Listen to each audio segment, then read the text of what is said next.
말씀의 제목이 다툼과 소송이라는 제목으로 말씀을 나눕니다. 우리는 계속해서 고린도 교회의 지난 시간까지는 음행과 관련된 내용을 보았습니다. 사도 바울이 하나님 앞에 거룩함을 드러내야 될 교회가 하나님의 거룩이 아닌 음행과 관련된 부끄러운 일을 행했던 교회의 연약함을 두고 책망했던 것을 살폈고요. 오늘은 1절에서 계속해서 반복해서 얘기하고 있는 다툼 그리고 고발 사건으로 인해서 그 문제가 크게 확대되어져서 세상 법정에 소송을 하게 되어진 경우를 두고 사도 바울이 책망하는 내용을 보게 됩니다. 오늘날에도 교회 안에는 크고 작은 문제와 갈등과 혹은 다툼, 더 나아가서 동일하게 소송과 관련된 일들이 일어나고 있습니다. 그래서 이런 어떤 일련의 일들을 통해서 오늘 성경의 고린도 교회의 이 케이스는 현대를 살아가는 교회 가운데 교회 안에서 일어나는 다툼 혹은 분쟁 혹은 소송에 대해서 어떤 성경적인 기준을 갖고 살아야 되는지에 대한 기준을 제시하는 말씀이라 할 수 있습니다. 우리가 말씀을 볼 때 내 인생에는 혹은 우리 교회 안에는 다툼도 없고 혹은 성도 간에 분쟁하거나 혹은 소송을 하는 일이 없기 때문에 고린도 교회의 이 내용이 오늘 우리와는 사뭇 거리가 멀고 내 인생 속에 우리 교회 가운데 적용할 만한 말씀은 아닌 것 같다 혹 여기는 분이 있을지 모르겠어요. 혹은 추후에 있게 될 수도 있는 그런 어떤 성도 간의 갈등 이 부분을 예방 차원으로 말씀을 들어보는 것도 괜찮지 않을까라고 하는 생각으로 말씀을 보신다면 그 생각 또한 본문과 맞지 않는 생각이에요. 무슨 얘기냐면 사도 바울은 고린도 교회 안에 성도 간에 소송이 있고 다툼이 있었던 그 내용을 통해서 그 소송이 있는 다툼이 있는 그 시시비비에 대해서 얘기하고 있는 것이 아니고 하나님의 교회가 소송이나 성도 간의 다툼에 대해서 어떤 기준을 갖고 주님 앞에 살아야 되는지 이 세상에 대해서 교회가 어떤 정체성을 지니고 있는 기관인지 교회에 대한 내용을 바울이 언급하고 있기 때문에 그렇습니다. 그래서 말씀을 들으시면서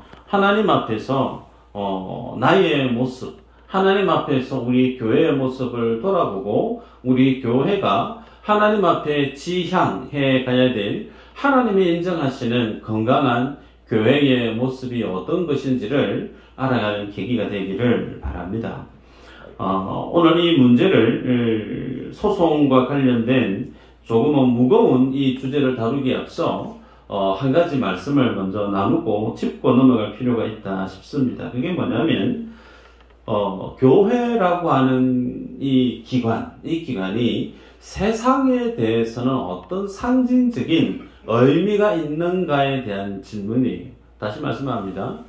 세상 앞에서 교회는 어떤 상징적인 의미를 지니고 있는 기관인가라는 질문입니다.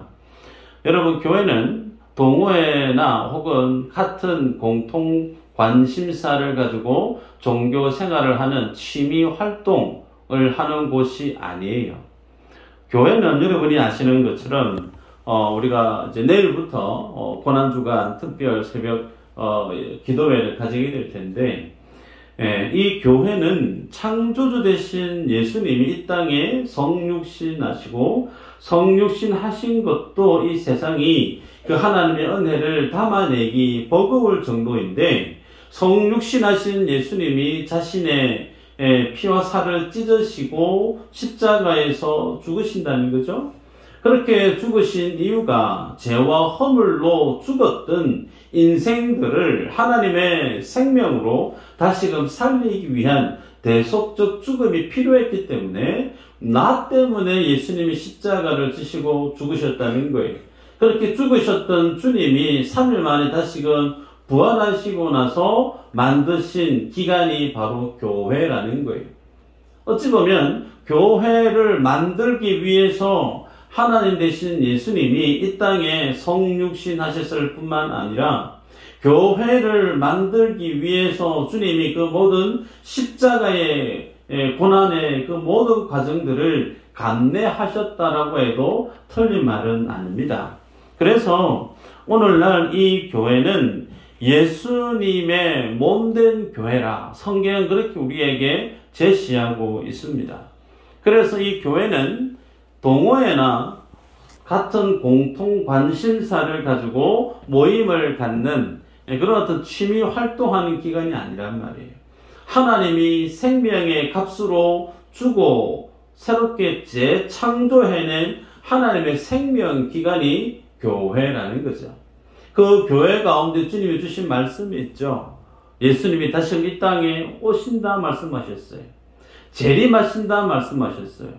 우리가 사도행전을 주일 오후의 말씀을 상고하지만 요엘 선지자가 말씀했던 하나님의 성령이 이 땅 가운데 임하게 되어지는 그때가 언제라고 성경은 선언하고 있느냐면 그때가 종말의 때다라고 말씀하죠.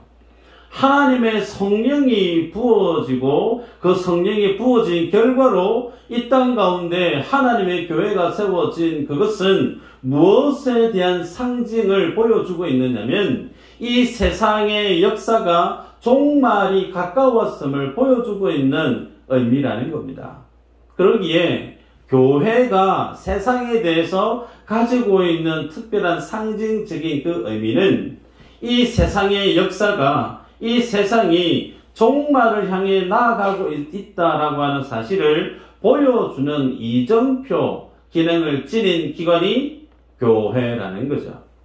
그러면 종말이라고 할 때 세상의 마지막 하나님의 심판이 있다고 할 때 그 종말은 무엇에 대한 종말인가? 인류 역사, 세상의 역사가 추구해왔던 모든 쾌락, 모든 인생들이 즐겨했던 힘, 권세, 이 모든 것들의 가치가 하나님의 주권 아래에서 그 마지막이 가까웠음을 뜻하는 것이 성경이 뜻하는 교회를 통해 제시하는 세상의 종말을 드러내고 있는 의미임을 우리는 알 필요가 있습니다. 그래서 교회를 통해서 하나님은 오늘도 예배 후에 세례와 성찬 예식이 있을 텐데 하나님은 이 교회를 통해서 세상에 대해서 하나님의 심판과 세상의 종말을 말씀하고 가르친단 말이에요. 그래서 이 교회를 통해 세상의 종말을 증거할 때 그 하나님의 진리를 깨달아 아는 자는 죄에 대해서 하나님의 의에 대해서 하나님이 행하실 그 심판에 대해서 마음을 돌이키고 예수님을 영접하고 회개하고 하나님의 자녀로 다시금 새롭게 거듭나는 일들이 일어나고 있죠. 그래서 교회는 이 땅의 마지막 생명의 보를 할 수 있습니다. 여러분, 그래서 우리들이 이 사실을 알고 살아갈 때 우리 안에 반드시 제대로 정립되어 있어야 될 믿음의 시각이 뭐냐면 이 세상은 하나님 속에 하나님 안에서 이미 끝장이 난 세상이라는 거예요. 하나님의 계획 안에 이 세상의 모든 만물은 이미 하나님의 종말 위에 서 있는 세상이라는 사실을 내가 하나님을 믿는 나의 믿음 안에 제대로 이 사실을 인지하고 내 신앙의 기둥으로 삼아야 될 진리라고 하는 사실이죠. 자, 이 사실을 기억을 하고 오늘 본문의 말씀을 들어가도록 하겠습니다. 사도 바울이 오늘 본문에 고린도 교회 안에서 성도 간에 다툼이 있고 갈등이 있고 그것을 교회 안에서 풀어내지 못하고 소송을 향해서 세상 법정에 교회의 문제를 해결해 주세요라고 하고 있는 부분을 두고 책망하듯 말씀을 하죠. 고린도 지역은 이전 우리가 말씀을 보았던 것처럼 가장 엄난하고 성적으로 타락한 도시가 고린도 도시였죠. 그렇게 엄난하고 타락한 도시 속에 있었던 고린도 교회 안에 음행의 문제가 발발했었습니다. 그리고 이 고린도 지역의 그 당시의 문화는 헬라 문화권이었죠. 헬라 문화 안에 가장 중요한 것은 철학적인 사유의 즐거움이라 할 수 있습니다. 서로 간에 이야기를 하고 서로 간에 주장을 펼칩니다. 그래서 상대방의 생각, 상대방의 주장을 내가 지니고 있는 수사학으로, 내가 가지고 있는 철학적 바탕으로 상대방을 깨뜨리고 이기는 것에 대단한 희열을 느꼈던 문화가 헬라 문화 안에 있었던 철학적인 모습이죠. 그래서 고린도 교회 안에 당대에 그와 같은 철학적인 사유에 의해서 다른 사람보다 나의 주장이, 내 생각이 더 분명하다라고 하는 것을 관철시키기 위해서 소송을 곧잘 했던 시대가 이 시대였음을 밝힙니다. 그런데 그런 시대 속에 하나님이 고린도 교회 성도 한 사람 한 사람을 하나님의 자녀로 불러냈다는 거예요. 그 한 사람 한 사람을 하나님의 백성으로 삼았는데, 그래서 하나님의 말씀의 신앙의 양식 안에서 믿음의 삶을 살아가야 될 고린도 교회 안에서 도리어 세상의 방식, 헬라 문화권 안에서 자주 일어나는 그 세상의 방식이 교회 안에 일어났고, 그것이 오늘 본문에서는 성도 간의 다툼, 성도 간의 소송에 대한 문제로 나타나고 있음을 보게 됩니다. 그래서 사도 바울은 그 세상 속에서 불러냄을 받았던 너희가 어째서 다시금 세상 사람들이 살아가는 그 삶의 방식대로 성도 간에 다툼이 있고 성도 간에 소송을 일삼느냐, 그러면서 그 문제에 대해서 무겁게 책망하고 있습니다. 읽었던 본문에 보면 사도 바울은 차라리 7절에 보면 불의를 당하는 것이 낫지 않냐, 차라리 속는 것이 더 낫지 않냐라고 얘기합니다. 교회가 차라리 시시비비를 가리면서 그 사람을 이기기 위해서 세상 법정에 교회의 문제를 부탁하는 것이 아니고 차라리 불의를 당하는 것이 낫지 않냐. 차라리 내가 옳고 다른 사람이 그러다 손치더라도 차라리 그것을 위해서 내가 속아주는 것이 더 좋지 않냐라고 사도 바울이 제시하고 있어요. 여러분, 이 기준이 오늘날에도 동일하게 교회 안에 살아있는 교회 안에서의 갈등, 교회 안에서의 문제 해결하고 있는 문제를 해결하는 가장 기본적인 해결 기준입니다. 차라리 내가 불의를 당하는 것, 차라리 내가 속아주는 것이 더욱더 하나님 앞에 옳다라는 거예요. 말씀 한번 볼까요? 요한일서 3장 14절에서 16절까지인데 한번 읽어보십시다. PPT 있나요? 네, 제가 읽겠습니다. 우리는 형제를 사랑함으로 사망에서 옮겨 생명으로 들어간 줄을 알거니와 사랑하지 아니하는 자는 사망에 머물러 있느니라. 그 형제를 미워하는 자마다 살인하는 자니 살인하는 자마다 영생이 그 속에 거하지 아니하는 것을 너희가 아는 바라. 그가 우리를 위하여 목숨을 버리셨으니 우리가 이로써 사랑을 알고 우리도 형제들을 위하여 목숨을 버리는 것이 마땅하니라. 예배 끝나고 나서 여러분이 집에 가셔서 요한일서 3장 14절에서 16절까지 말씀을 꼭 다시 한번 찾아봐 보시기를 바랍니다. 여러분, 성경은 교회의 성도들을 향해서 믿음의 삶의 모습 안에 지체에 대해서, 형제에 대해서 지녀야 될, 가져야 될 그 믿음의 기준을 마치 어떻게 표현하고 있느냐면, 형제를 사랑하지 않는 자, 형제를 사랑하지 않는 자는 사망에 머물러 있다라고 얘기합니다. 또 더 나아가서 그 형제를 미워하는 자, 형제를 미워하는 자를 뭐 하는 자로 규정하고 있느냐면 살인하는 자다라고 얘기합니다. 여러분, 형제를 살인하는 그 사람에게 하나님이 그에게 주시는 구원이 있고 하나님이 그에게 주시는 영생이 있을까요? 없습니다. 여러분, 그래서 16절에 얘기합니다. 형제들을 위하여 목숨을 버리는 것이 마땅하니라. 여러분, 주님 앞에서 내가 구원받은 하나님의 자녀, 예수 믿는 사람이 맞아요. 나는 천국을 확신합니다. 내가 입술로 고백하고 선언하고 기도할 수 있지만 내 안에 같이 예배를 드리고 있는 또 다른 지체 형제 자매에 대해서 미움을 가지고 있는 그 모습을 요한일서는 무겁게 책망하던 얘기합니다. 그런 마음을 지니고 살아가는 자는 살인하는 자와 같다.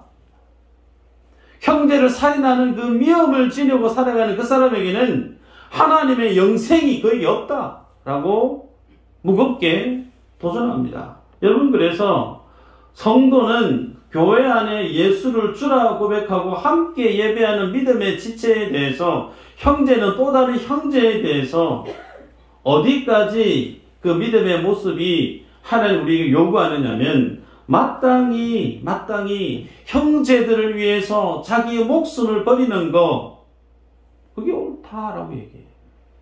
여러분, 그러기에 형제를 위해서 목숨까지 버리기에 마땅하다라고 하는 하나님이 우리들에게 요구하시는 그 믿음의 수준에 비춰볼 때 곁에 있는 형제 간의 다툼, 갈등, 혹은 어떤 분쟁, 이런 부분에 대해서 어떻게 해야 될지 답은 뻔히 나와 있지 않습니까? 여러분, 그래서 우리들은 성경이 제시하고 있는 형제를 위해서 죽기까지 사랑해야 될 책임이, 의무가, 사명이 우리 모두에게 하나님이 허락하고 있다는 사실이죠. 그런 가운데 삶의 실질적인 모습을 이제 비춰 들어가 보면, 아무개 집사님, 아무개 권사님, 내한테 돈을 좀 빌려주시면 좋겠습니다. 급전을 요구했어요. 친하고 믿는 사이니까 내가 얼마 지나서 내가 꼭 갚아드릴게요. 그럴 수 있잖아요. 그래서 돈 얼마를 빌려드렸어요. 그런데 시간이 지나도 그 돈을 갚지 않는 거예요. 결국은 어떻게 될까요? 그 돈을 떼이게 됩니다. 예를 들어서 이런 일들이 내가 신앙생활 하는 가운데 경험하게 되어지면 내 마음이 어떤 마음이 될까? 돈 떼어 보신 분이 혹 계신지 모르겠어요. 계시죠? 그 마음이 아무렇지 않던가요? 열불 날 거예요. 잠도 안 오고 씩씩대고 그러면서 도대체 교회 다니는 사람이, 예수님 믿는다는 사람이 약속을 안 지킨다고 어떻게 저럴 수 있느냐고, 그러면서 그 사람에 대한 실망이 내 안에 미움으로 자리하고 교회에 대해서까지 불신하게 되어지는 모습까지 확대되어지는 일들이 어쩌면 비일비재하게 교회 안에 일어날 수 있는 일입니다. 여러분, 그래서 그런 모습들 속에서 오늘 사도 바울이 우리에게 무엇을 도전하느냐면 성경이 얘기하고 있는 부분이에요. 돈에 대해서, 사람 간의 관계에 대해서 갈등이 있고 다툼이 있고 소송이 있을 때, 그럴 때 차라리 어떻게 하는 것이 더 하나님 앞에 옳으냐? 차라리 불의를 당하는 것이 옳다. 차라리 속아주는 것이 더 옳다라고 얘기합니다. 왜 그렇게 해야 될까요? 우리가 하나님께 구원함을 입은 교회이기 때문에 그래요. 다시 말씀합니다. 내가 하나님께 구원함을 입은 교회고 하나님을 아버지라고 고백하는 주의 자녀이기 때문에 다른 사람이 나에게 대해서 금전적인 손해를 끼치든 어떤 불이익을 행하든 그것을 떠나서 그 형제를 미워하고 싫어하고 하지 않을 수 있는 그 부분이 어디에 있느냐? 내가 하나님께 구원함을 입은 주의 자녀요, 내가 하나님의 교회이기 때문에 그렇다라는 겁니다. 서두에 말씀을 드렸어요. 세상에 대해서 교회가 어떤 상징적인 의미를 지니고 있다고요? 종말론적인 의미를 지니고 있는 기관이 교회라고 했습니다. 그래서 눈에 보이는 이 모든 세상의 가치와 목표들은 모든 사람들이 다 중요시합니다. 돈 혹은 어떤 지위, 그 모든 것들이 다 모든 사람들이 앞다투어서 안목의 이생의 육신의 자랑으로 그것을 소유하기를 즐겨하는 곳이 우리들이 살아가고 있는 이 세상이에요. 그런데 그 모든 사람들이 앞다투어서 가지려고 하고 소유하려고 하는 그 모든 가치들이 하나님이 교회를 통해서 무엇을 제시하고 있다고요? 그 모든 것 다 끝난다라는 거예요. 돈의 가치든 그 세상의 모든 즐거움이든 그 모든 쾌락이든 세상의 권세든 힘이든 그 모든 것들은 그리스도 안에 이미 뭐 있다는 거예요? 끝장이 났다는 거예요. 그것을 보여줘야 될 사명이 교회 안에 있다는 거죠. 그래서 우리들은 이미 주 안에서 이 세상 사람들이 가치 있게 여기는 그 모든 것들은 끝나버린 것에 대해서 우리는 인정할 줄 알아야 돼요. 그것이 믿음이 성경이 주는 진리죠. 말씀을 보면 2절 3절 이렇게 얘기합니다. 성도가 세상을 판단할 것을 너희가 알지 못하느냐? 세상도 너희에게 판단을 받겠거든 지극히 작은 일을 판단하기를 감당하지 못하겠느냐? 우리가 천사를 판단할 것을 너희가 알지 못하느냐? 그러하거든 하물며 세상 일이랴. 여러분, 주님 앞에 구원을 입은 우리들을 하나님이 우리를 어떻게 규정하고 있느냐면 판단하는 자로 부르고 있어요.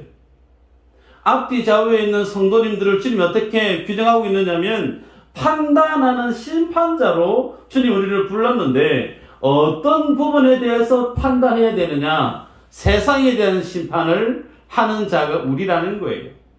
두 번째, 천사까지 판단하는 능력을, 그 권위를 하나님이 성도된 우리에게 주셨다는 거예요. 그런 우리에게 주님이 하시는 말씀이 3절에 천사를 판단할 너희라고 말씀을 하죠. 여러분, 판단, 재판 누가 하죠? 판사가 합니다. 판사가 그 모든 사건에 대해서 분별을 하고 형량을 때립니다. 그죠? 왜 판사가 그 일을 하죠? 판사가 그 모든 사건에 대해서 법적인 기준을 가장 잘 알기 때문에 그래요.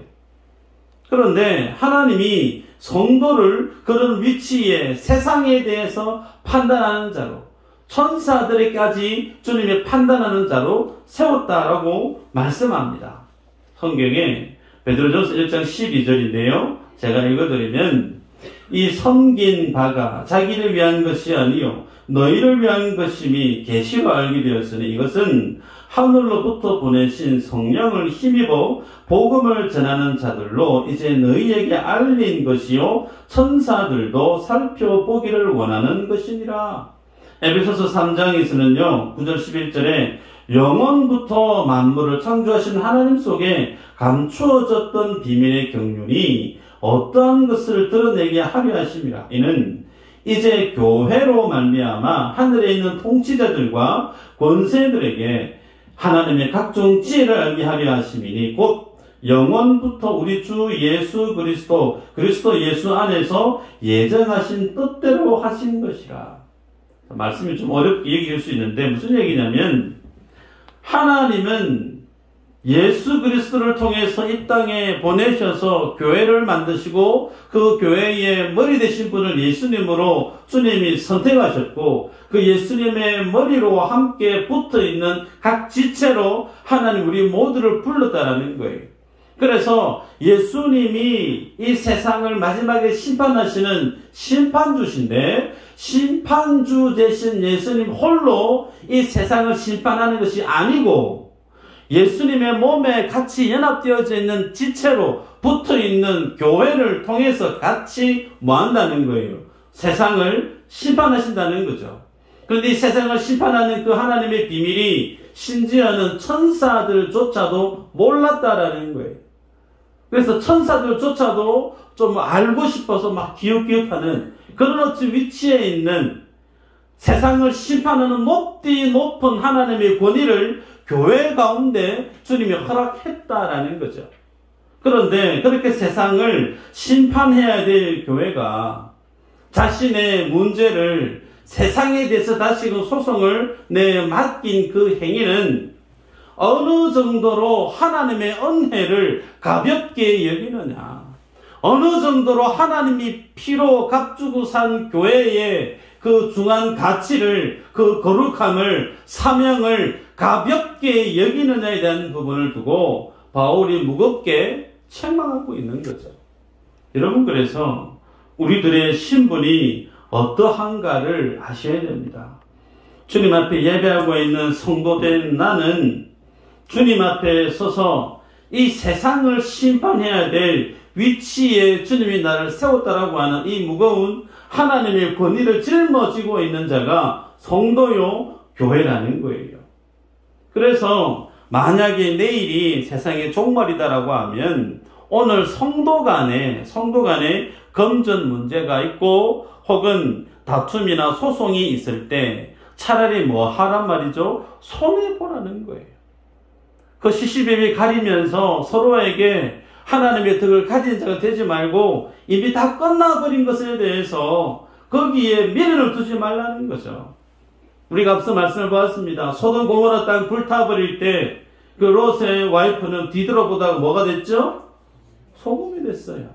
이미 끝나버린 세상인데도 그 끝나버린 세상에 미련을 둔 인생은 하나님의 복을 누리지 못했다는 거예요. 홍해를 건넜고 하나님의 만나를 먹고 반석에 나는 하나님의 생명수를 마셨음에도 불구하고 출애굽을 한 모든 1세대들이 광야에서 죽어나갈 수밖에 없었던 것은 그들이 애굽에서 살았던 도시국가, 그 애굽에서 누렸던 그 문화의 즐거움을, 세상의 즐거움을 끊어내지 못하고 포기하지 못했기에 결국은 구원의 놀라운 하나님의 기적을 체험했음에도 불구하고 광야에서 다 죽었단 말이죠. 성경은 우리에게 이 세상이 끝나버렸고 그 끝나버린 세상에서 성도된 나를 불러냈기에 세상에 대해서 미련을 갖지 말 것을 우리에게 도전합니다. 두 번째는 오늘 본문 속에 우리들이 하나님의 나라를 소유한 백성임을 밝히죠. 이 믿음의 사실을 우리가 분명히 안다면 우리는 성도 간에 다툼이 있고 소송이 있을 때 그 문제가 나로 하여금 하나님 앞에 죄를 짓게 만드는 그 지경까지 확대되지 않게끔 우리에게 믿음으로 결단하고 용서할 것은 용서하고 양보할 것은 양보하는 삶을 살아야 됨을 우리에게 도전합니다. 여러분, 예수님은요, 때리면 같이 때리셨나요? 아니죠. 예수님은 때리면 맞았어요. 예수님은 찌르면 같이 찔렀나요? 아니에요. 예수님은 찌르면 찔림을 당했습니다. 예수님이 이 세상에 대해서 사셨던 삶의 방식은 하나님의 힘으로 세상을 정복하고 무너뜨리는 것이 아니었다는 거예요. 여러분, 그러기에 그 주님이 사셨던 믿음의 원리를 고스란히 교회가 닮아서 이 세상 속에 예수님의 복음을 증거해야 될 교회 안에서 있어야 될 것이 뭐냐면 양보죠. 양보. 여러분, 그래서 건강한 교회는 어떤 교회인가? 사역 많이 하는 교회가 아니에요. 전도 많이 하고 선교 많이 하고 뭔가를 많이 막 북적대면서 뭔가를 하는 것처럼 그거 아닙니다. 손해를 많이 보기를 즐겨하는 자들이 많은 교회. 오면 서로 양보하려고, 서로 포기하려고, 서로 다른 사람에게 양보하고 손해보고 배려하는 것이 더 많은 사람들이 모여있는 교회. 그 교회가 좋은 교회예요. 말씀을 맺습니다. 여러분 속에 교회 안에 신앙생활하면서 기도하고 봉사하고 성경 말씀 묵상하고 많은 교회 행사들을 참여하실 때 그거 왜 해야 되는가? 손해보는 나를 만들기 위해서 그렇습니다. 다른 사람을 위해서 양보하는 나를 만들기 위해서 기도가 필요하고 성경 묵상이 필요하고 봉사가 필요한 거예요. 그런데도 나는 다른 사람과 다른 성도와 교회 안에 있을 때 절대 양보하기 힘들다. 한번 지고 나면 화가 나서 도무지 잠을 못 잔다 싶은 그런 분이 혹 계시면 뭐 해야 될까요? 하나님 앞에 무릎 꿇으셔야 되는 거예요. 무릎 꿇으시고 주님 앞에 하나님이 내게 주신 하나님의 은혜, 하나님의 교회의 영광보다 더 크게 자리를 차지하고 있는 그 모든 것들은 내 안에 그것이 있기 때문에 세상의 욕심 때문에 우리는 양보 혹은 손해를 하기가 어려운 거예요. 그거 주님 앞에 내려놓는 연습이 필요합니다. 그래서 여러분 교회 안에서 가장 지녀야 될 기본적인 마음, 양보하고 손해보고 배려하는 그 마음이 가장 우선해야 되는데 그 마음 없이 선교하려고 그러고 봉사하려고 그러고 뭔가를 열심히 하려고 하면 차라리 안 하는 것이 낫습니다. 왜 그럴까요? 형제를 사랑하지 않는 거 죽었다라고 얘기했어요. 형제를 미워하는 거 그에게 하나님의 생명이 없다고 그랬습니다. 그러기에 가장 있어야 될 기본적인 마음조차 내 안에 다른 지체에 대해서 가지고 있지 않은 상황에서 선교한다고 열심히 하고 봉사한다고 열심히 하는 그 모든 것들은 하나님을 위한 것이 아니에요. 나의 자랑을 위해서 한 가지를 더 하는 종교 행위에 지나지 않다라는 겁니다. 이 한 주간 여러분에게 권면합니다. 양보하는 삶을 사시기를 바라요. 손해보는 삶을 앞다투어 살아가는 여러분이 되셔서 내 속에 예수님의 존귀함이 여러분의 삶들 속에 또렷이 드러나는 모든 믿음의 본속들이 되시기를 주 이름으로 축복합니다. 기도합니다.